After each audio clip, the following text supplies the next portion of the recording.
they continue to jockey for a playoff position. So, Shannon, who wins tonight? Who you got? Well, Skip, they played week 1, but these are two very different teams now.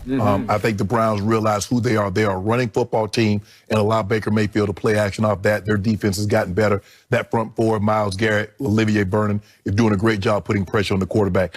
I'm going to take the Browns in a very close ball game because if I'm the Browns, I'm making Lamar Jackson beat me throwing the football. I'm not going to let him and Gus and those running backs rush for 200, 300 yards and carry me and not let my offense on the field. So I'm going to take the Browns in a close one.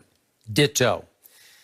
Do you realize Baltimore is a 3-point favorite at Cleveland? So Baltimore is the better team, but Cleveland is playing better right now than Baltimore. Yes. And by the way, 2 ex-University of Oklahoma quarterbacks had big days yesterday. So I say Baker will have a third big day to cap it off and make it a trio tonight against Lamar. So at Cleveland, I'm going to go 27-24 Baker over Lamar just because they're a little hotter. Well, Baker's going to definitely have to play better than he did his first game. He was 21 of 39 and had less than 200 yards passing. But this is not what they are. They are a running football team, Skip. And when Chubb and Hunt can run the football and allow Baker, because that's what Tennessee said, we dare you to let your quarterback beat us. Baker says, okay, I'm going to beat you. This.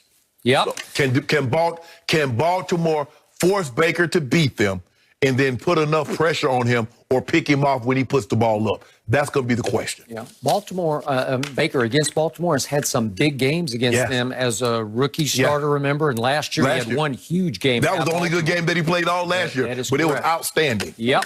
So here we go. Yeah, here we go. I'm looking forward to this one. Good stuff today, guys. Packed Undisputed. We will be back same time tomorrow morning with reaction from the game tonight. The Herd is on right now with Colin and Joy. Have a good day. I get because they won the game, so we will start there. And Skip, you look at, yes, he threw the 2 interceptions. They were down 10-0. And these were not no garbage yards. These were not empty calorie yards, Skip. They go down 10-0 and rally out 30 straight. That's what he's capable of, Skip. I mean, the throws that he makes, Xavier Howard made an interception. That was one of the better interceptions.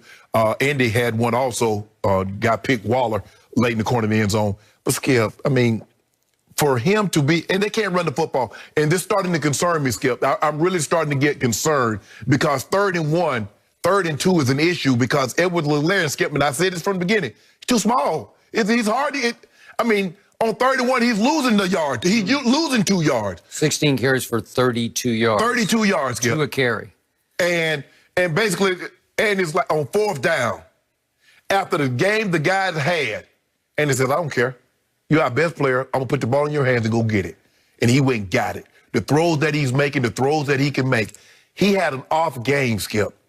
A B game, and almost got 4 bills. Let that sink in for a second, Skip. He's going to go for 5,000 again. And they're going to win the number one. They're going to be the number 1 seed again. I mean, 11.6 yards an attempt, the most since his MVP season.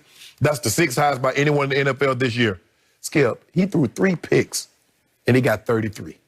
Let that sink in. Now, you know Miami ain't no slouch defensively. We saw what they did to Jared Goff. They've made some very good quarterbacks look very average, very mundane. Especially down there in the they get you in the Hard Rock. And he tweeted last night, man, I got a love-hate relationship with Hard Rock because he's thrown more interceptions in the Hard Rock than he has at Arrowhead. Yeah. It seems like that, Skip. But it just goes to show you just how good this kid is, Skip, that he can play that bad early and turn it around and win this ball game. And they won it because they couldn't run the football. They couldn't get any contributions out of the running game. And Andy just says, hey, son, do what you do, and he brought it home. So I gave him a B-. Boy, I wish I'd taken your class when I was in college. Hold on, Skip Bayless. You gave cakewalk. Hold on, time out. You gave Tom Brady in a loss a B+ in a loss. Was it a B+? Yes, you gave him a B+.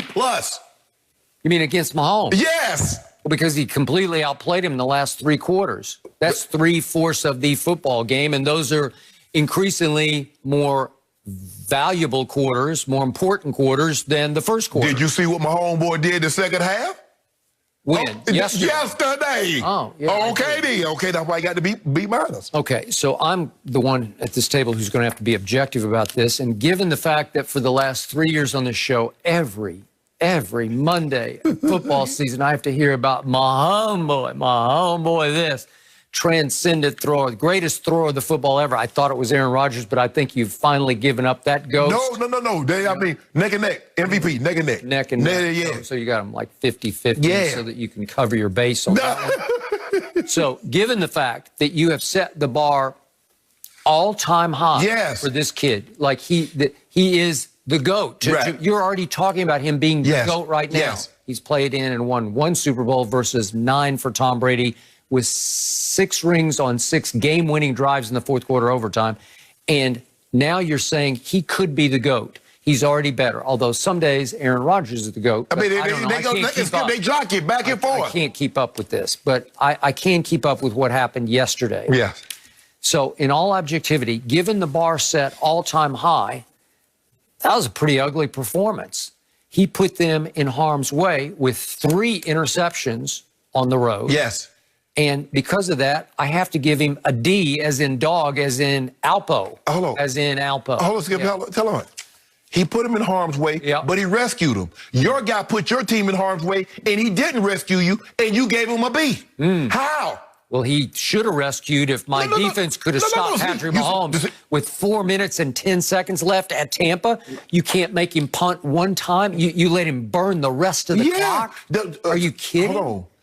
That's not on Patrick Mahomes. That's on the Bucs defense at home. I remember you used to applaud Brady, that Brady would play keep away, that he wouldn't let the team, and you never mentioned anything about the defense couldn't get the ball back. You commended Brady. Now Mahomes do what Brady has done for 20 years. Now you blame the defense. All I'm saying, Skip, yes, he did not play particularly well.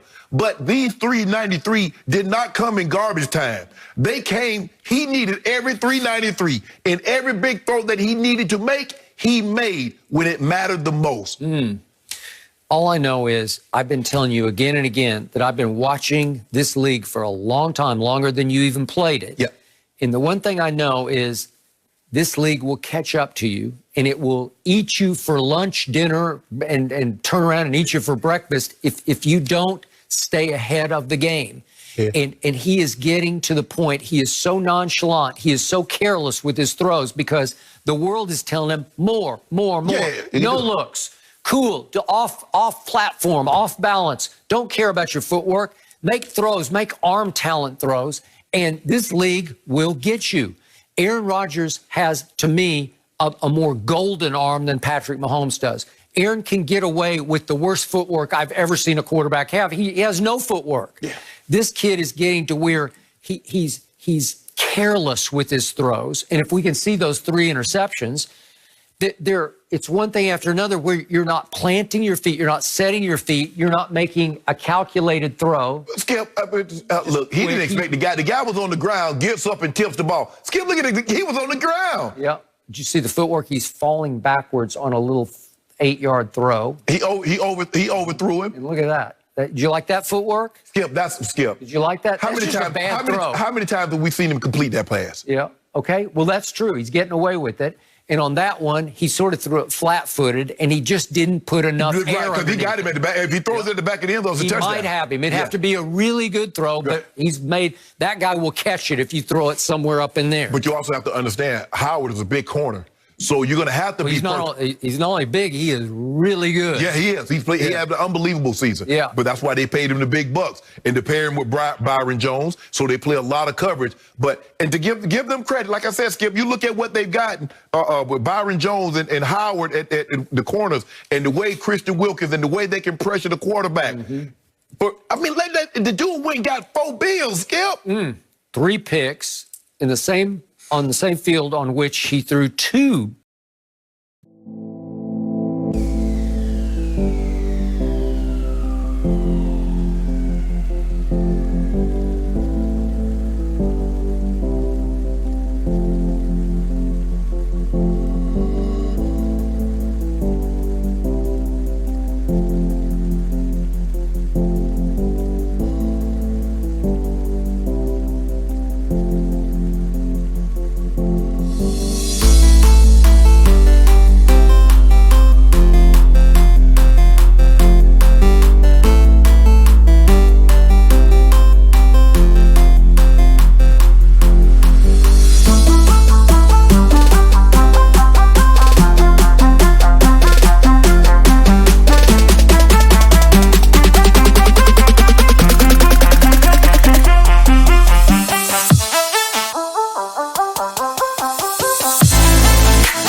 you.